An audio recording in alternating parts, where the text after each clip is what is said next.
안녕하십니까. 기출선생입니다. 19년 17회 기출문제 사회복지 실천론입니다. 1번 문제입니다. 사회복지 실천의 목적과 기능으로 옳지 않은 것은 1번 사회 정의의 증진, 2번 클라이언트의 삶의 질 증진, 3번 클라이언트의 가능성과 잠재력 개발, 4번 개인과 사회 간 상호 유익한 관계 증진, 5번 개인이 조직에게 효과적으로 순응하도록 원조. 사회복지 실천은 개인과 조직 사이에 상호작용하는 관계로 문제 해결을 위해 원조하는 것이지 개인이 조직에 순응하는 데 초점을 두지는 않습니다. 2번 문제입니다. 이용시설, 간접서비스기관, 민간기관의 예를 순서대로 바르게 나열한 것은 1번 지역아동센터, 이용시설입니다. 사회복지협의회, 간접서비스기관입니다. 주민센터, 공공기관입니다. 2번에 장애인복지관은 이용시설입니다.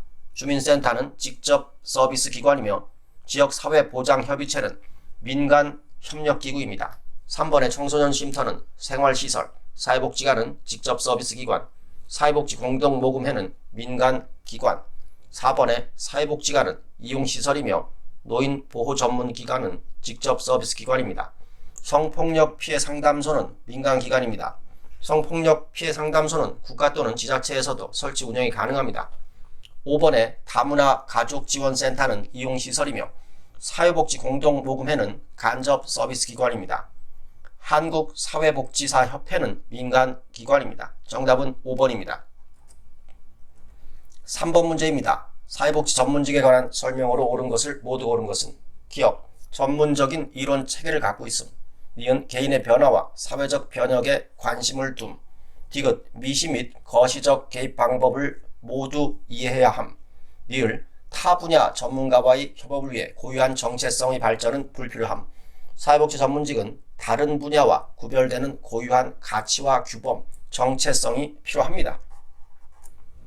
4번 문제입니다. 사회복지사의 가치 갈등이나 윤리적 딜레마에 관한 설명으로 옳지 않은 것은 1번 윤리기준은 지속적으로 변화된다.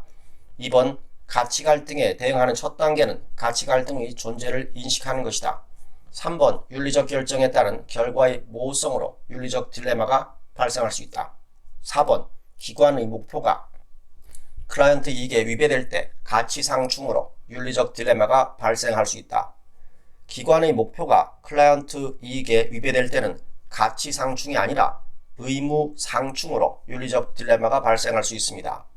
5번 윤리적 결정을 위해 로엔버그와 돌고프의 일반 결정 모델을 활용할 수 있다.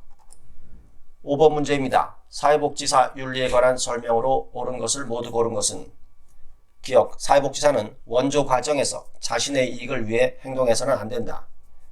니은 로엔버그와 돌고프의 윤리원칙 준거트는 생명보호를 최우선으로 한다. 디귿 윤리강령은 윤리적 갈등이 생겼을 때 법적 제재의 근거를 제공한다. 윤리강령은 법적 구속력을 가지지 않는 특징이 있습니다. 사회복지사는 국가 자격이므로 사회복지사 윤리강령은 국가가 제태한다. 사회복지사 윤리강령은 민간기관인 한국사회복지사협회가 채택하고 있습니다. 그래서 옳은 것은 기억과 니은입니다. 6번 문제입니다. 사회복지사의 역할에 관한 설명으로 옳지 않은 것은 1번 옹호자, 클라이언트 권익 변호, 2번 계획자, 변화 과정 기획, 3번 연구자, 개입 효과 평가, 4번 교육자, 지식과 기술 전수, 5번 중개자, 조직이나 집단의 갈등 해결. 중개자의 역할은 도움을 필요로 하는 클라이언트와 자원 및 서비스를 연결하는 역할입니다. 5번 조직이나 집단의 갈등 해결은 중재자에 대한 설명입니다. 7번 문제입니다. 문화적 다양성과 사회복지 실천에 관한 설명으로 옳은 것은 1번 다문화주의는 문화상대주의이다. 2번 다문화 사회복지 실천에서 기술은 지식보다 중요하다. 다문화 사회복지 실천에서 기술과 지식 모두 중요합니다. 3번 다문화주의는 사회 통합을 위해 소수자의 동화를 유도한다. 다문화주의는 사회 통합을 위해 소수자의 문화를 있는 그대로 인정하고 존중하면서 공존할 수 있도록 하는 데 초점을 둡니다. 4번 다문화 사회복지 실천은 클라이언트의 차이점을 고려하지 않는 중립적 실천이다. 다문화 사회복지 실천은 클라이언트의 차이점을 인정하는 것을 바탕으로 합니다. 5번 사회복지사는 한국사회복지사 윤리강령에 명시된 다문화적 역량 증진 의무를 준수해야 한다. 윤리강령에 다문화적 역량 증진 의무에 관한 규정은 없습니다. 8번 문제입니다. 다음에서 설명하는 사회복지 실천 접근이 등장하기 전의 일을 발생한 순서대로 바르게 나열한 것은 사회복지 실천의 공통된 원리에 기반하여 원조함, 펄만의 문제 해결 모델이 대표적 예임, 다양해지는 사회문제에 분화된 접근으로 대응할 수 없다는 인식에 기초함. 보기에 제시된 내용은 통합관점의 출현과 관련된 것으로 1950년대에 해당합니다. 사회복지 실천의 통합관점 이전 주요 발달 과정으로 1915년 교육 비평가인 프렉스너의 사회복지 실천은 전문직이 아니며 사회복지사도 전문가가 아니다라는 사회복지직 전문성 비판이 있었습니다. 1917년 리치몬드가 교육 및 훈련을 위해 사회복지 실천 과정의 이론을 정리한 사회진단을 저술하였습니다. 1920년대 전후부터 1950년 전후까지 사회복지 실천의 전문적 분화기로 사회복지 실천이 개별 사회사업, 집단 사회사업, 지역 사회조직 사업의 3대 방법론으로 분화되었습니다. 진단주의는 1920년대 전후이고 기능주의는 1930년대 후반 등장하였습니다. 한국사회복지법 제정은 1970년대입니다. 그러므로 보기 내용의 통합관점 출현 이후로 옳지가 않습니다. 9번 문제입니다. 체계이론이 사회복지 실천에 미친 영향으로 옳지 않은 것은 1번 사고의 틀을 개인 중심에서 전체 체계로 확대하도록 유도함, 2번 경계, 활류, 엔트로피 등 기능적인 체계를 설명하는 개념을 제시함, 3번 문제 현상에 대한 분석 틀과 구체적 개입 방법을 제시함으로써 적응적 변화를 유도함. 체계이론은 개인과 환경의 두 체계를 상호 보완적으로 전체로 파악하여 인간과 환경 간의 상호작용, 개인과 체계가 효율적으로 기능할 수 있게 하는 방법 등에 관심을 두었기 때문에 적응적 변화를 유도한다는 것은 적절하지가 않습니다. 인간이 상호작용하는 다양한 체계에 관심을 두어 개입할 수 있는 영역이 확대되는데 공헌하였으나 구체적인 개입 방법이 제시되지는 않았습니다. 4번 사회현상을 분석함에 있어서 체계를 둘러싼 변수들이 상호 관련된 전체라는 시각을 갖게 함. 5번 동기결성과 다중기결성은 실천의 다양한 영향을 설명할 수 있게 함. 10번 문제입니다. 병리 관점과 비교한 강점 관점의 특징으로 옳은 것은 1번 클라이언트의 문제에 초점을 둠. 강점 관점은 클라이언트의 문제보다는 클라이언트의 강점, 가능성에 초점을 둡니다. 2번 사회복지사는 클라이언트 삶의 전문가임. 클라이언트 삶을 전문가는 클라이언트이며 개입의 초점을 가능성에 둠으로써 클라이언트 이용 가능한 자원을 이끌어냅니다. 3번 변화를 위한 자원은 전문가의 지식과 기술임. 변화를 위한 자원은 개인, 가족, 지역사회의 장점, 능력, 적응 기술 등입니다. 4번 실천의 초점을 과거에서 현재와 미래로 전환한다. 5번 강점은 용기와 낙관주의 같은 개인 내적인 요소로 한정함. 강점은 용기와 낙관주의 같은 개인적인 내적인 요소뿐만 아니라 후천적으로 형성된 통찰력, 용기, 인내력, 자원 등을 모두 포함합니다. 11번 문제입니다. 콤튼과 갤러웨이의 6체계에 관한 설명으로 옳지 않은 것은 1번 표적체계, 목표 달성을 위해 변화가 필요한 체계, 2번 클라이언트 체계, 서비스나 도움을 필요로 하는 체계, 3번 변화 매개 체계, 목표 달성을 위해 사회복지사가 상호작용하는 체계. 변화 매개 체계는 사회복지사와 사회복지사를 고용하고 있는 기관 및 조직을 의미합니다. 4번 전문가 체계, 변화 매개 체계에 영향을 미치는 교육 체계나 전문가 단체. 5번 의뢰 응답 체계, 서비스를 요청한 체계와 그러한 요청으로 서비스 기관에 오게 된 체계입니다.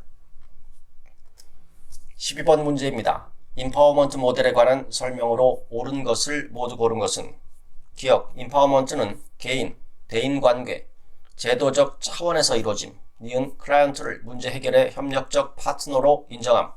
디귿 클라이언트를 위해 자원을 동원하거나 권리를 옹호함. 니을 모델의 이념적 근원은 네놀즈의 활동에서 찾을 수 있음. 인파워먼트 모델의 이념적 근원은 19세기 후반 인보관 운동입니다. 레이놀즈는 급진주의적 정신, 의료, 사회, 사업가로 서비스 전달 과정에서 소비자 참여를 강조하고 사회복지사와 클라이언트는 동맹 관계가 되어야 한다고 강조하였습니다. 13번 문제입니다. 다음 내용을 모두 충족하는 원조 관계의 기본 요소는 사회복지사와 클라이언트의 책임감을 의미하는 것으로 관계의 목적을 이루기 위해 서로를 신뢰하고 일관된 태도를 유지함. 클라이언트는 문제와 상황을 솔직하게 말해야 하고 사회복지사는 클라이언트의 변화와 성장을 위해 노력해야 한다. 정답은 4번의 헌신과 의무입니다. 헌신과 의무는 원조 과정에서 책임감을 의미하는 것으로 일관성을 포함하는 개념입니다. 1번의 수용은 클라이언트를 있는 그대로 인정하고 받아들이는 것입니다. 2번의 존중은 클라이언트에 대한 인간적인 존중을 의미합니다. 3번의 일치성은 클라이언트와 관계를 형성할 때 일관성이 있고 정직한 개방성을 유지하는 것입니다. 5번의 권위는 클라이언트와 기관에 의해 위임된 권한을 말하며 전문 지식과 경험을 보유하고 일정한 지위에 있음으로써 영향력을 미칠 수 있는 권한을 갖게 됩니다. 14번 문제입니다. 전문적 원조 관계의 특성으로 옳은 것은 사회복지사는 클라이언트에 비해 우월적 지위에 있다. 사회복지사는 전문성에 기반한 권위를 가지지만 우월적 지위에 있음을 의미하지는 않습니다. 이번에 클라이언트에게 도움을 주기 위해 정해진 기간 동안 관계를 맺는다. 3번 사회복지사의 욕구에 부응하기 위해 상호 만족스러운 관계를 형성한다. 관계는 클라이언트의 문제 해결을 위한 것이지 사회복지사의 욕구를 위한 것이 아닙니다. 4번 관계의 전반적인 과정에 대해 사회복지사와 클라이언트가 공동으로 책임을 진다. 관계의 전반적인 과정에 대해 사회복지사는 전문적인 책임을 지게 됩니다. 5번 전문적 관계를 통해 사회복지사는 클라이언트의 감정과 행동의 변화를 통제한다. 전문적인 관계를 통해 사회복지사는 자신의 감정과 반응에 있어서 객관성을 유지하고 통제합니다. 15번 문제입니다. 전문적 관계의 기본 원칙 중 다음 내용에 해당하는 것은 문제의 해결자가 사회복지사가 아닌 클라이언트임을 강조한다.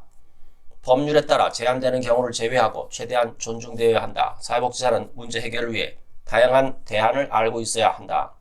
정답은 5번의 클라이언트의 자기결정권입니다. 클라이언트의 자기결정권은 클라이언트가 자신의 선택과 결정을 할 수 있는 자유와 권리 그리고 욕구를 실제로 인식하는 것입니다. 16번 문제입니다. 다음 사례에서 사회복지사가 진행한 면접의 유형은 학대 의심 사례를 의심받은 노인 보호 전문 기관의 사회복지사는 어르신을 만나 학대의 내용과 정도를 파악하고 어르신의 정서 상태와 욕구를 확인하는 면접을 진행하였다. 정답은 3번의 정보수집 면접입니다. 면접은 정보수집 면접, 사정면접, 치료면접 등 세 가지로 구분합니다. 정보수집 면접은 사회조사 면접이라고도 합니다. 정보수집 면접은 클라이언트와 관련하여 성장 과정이나 사회적 배경에 관한 정보를 얻기도 하는 면접입니다. 사정 면접은 자료와 정보를 분석하여 실천 방향을 결정하기 위해 진행하는 면접입니다. 치료 면접은 클라이언트의 자신감과 자기 효율성을 향상시키고 문제 해결 능력을 키우는 데 목적이 있습니다. 17번 문제입니다. 다음에서 설명하는 면접 기술은 클라이언트가 보여준 언행들의 의미와 관계에 대한 가설을 제시함. 클라이언트가 자신의 행동, 감정, 생각을 새로운 시각으로 볼 수 있게 함. 정답은 1번의 해석입니다. 해석은 클라이언트가 이야기한 내용을 새로운 의미와 관계성을 부여하여 언급하는 것을 말합니다. 2번의 요약은 시작하거나 마칠 때 또는 새로운 주제로 전환할 때 언급되었던 내용을 간략히 정리하는 것입니다. 3번의 직면은 클라이언트의 감정, 행동의 모순을 깨닫도록 하는 기술입니다. 4번의 관찰은 클라이언트의 말과 행동에 주의를 기울이는 것입니다. 5번의 초점화는 의사소통에 있어서 중요한 부분을 강조하고자 할 때 사용하는 표현적 의사소통 기술입니다. 18번 문제입니다.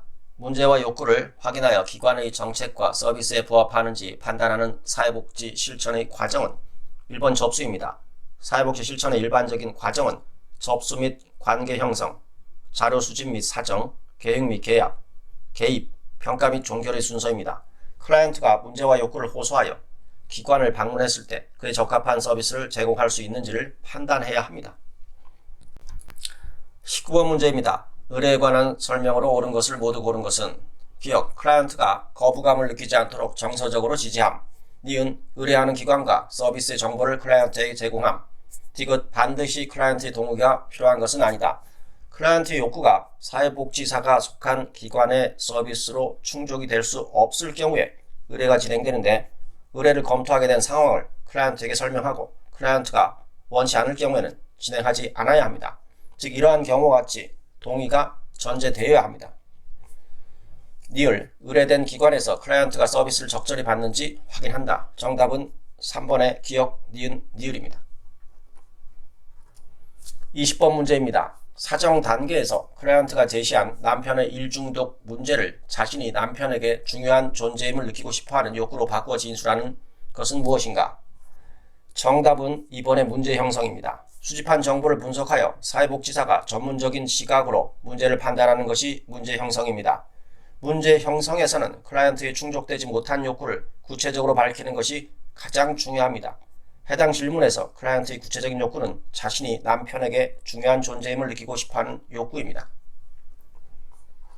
21번 문제입니다. 가계도에 관한 설명으로 옳지 않은 것은 1번 가족과 환경의 상호작용을 볼 수 있다. 가계도는 3세대 이상의 가족 구성원에 대한 관계와 특징을 보여주는 사정도구입니다. 1번 가족과 환경의 상호작용을 표시하여 가족에 대한 총체적인 견해를 갖도록 돕는 것은 생태도입니다. 2번 가족의 구체적 및 관계적 측면을 볼 수 있다. 3번 여러 세대의 가족에 대한 정보를 얻을 수 있다. 4번 가족의 문제를 체계적으로 이해할 수 있게 한다. 5번 세대 간 반복되는 관계 유형을 찾고 통찰력을 갖게 한다. 22번 문제입니다.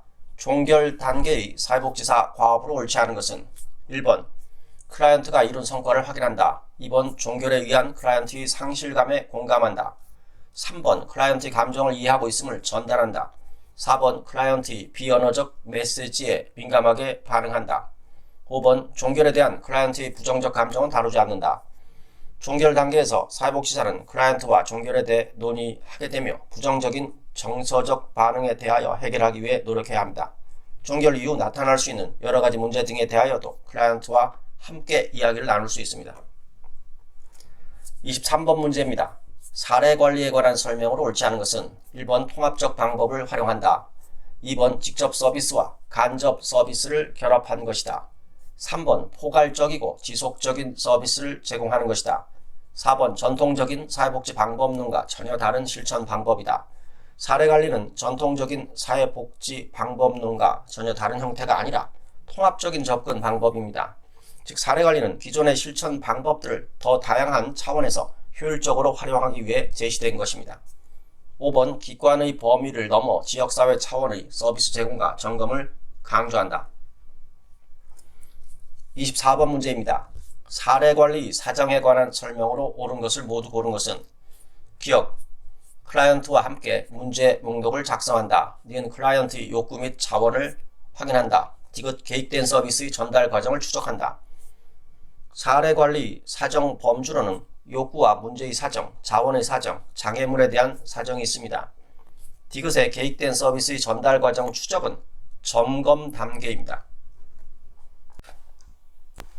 25번 문제입니다. 사례관리 점검에 관한 설명으로 옳지 않은 것은 1번 서비스의 산출 결과를 검토한다. 2번 서비스의 최종 효과성을 검토한다. 서비스의 최종 효과성의 검토는 평가 단계에서 진행하게 됩니다. 3번 서비스 계획의 목표 달성 정도를 검토한다. 4번 서비스 계획이 적절히 수행되고 있는지를 검토한다. 5번 클라이언트 욕구 변화를 점검하여 서비스 계획의 변경 필요성을 검토한다. 이상입니다. 감사합니다.